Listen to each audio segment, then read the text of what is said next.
We want to differentiate y equals sec x. Sec x, remember, is 1 over cos x, and we should recognize that this is a quotient. This time the numerator, u, is just equal to 1. v is cos x. So du dx here is 0 and dv dx is minus sin x.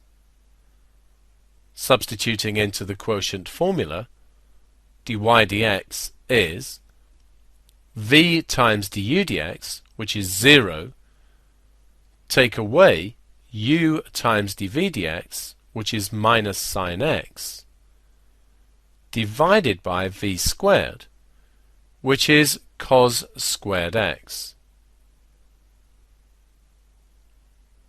This is sin x over cos squared x.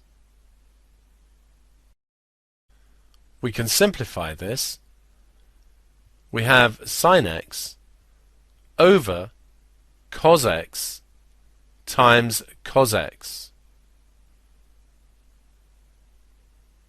The sin x over cos x is a tan x, and we're left with another 1 over cos x, which is sec x. So the result is tan x sec x. If we differentiate sec x then, we get tan x sec x, and this is another standard result, which is usually in formula booklets.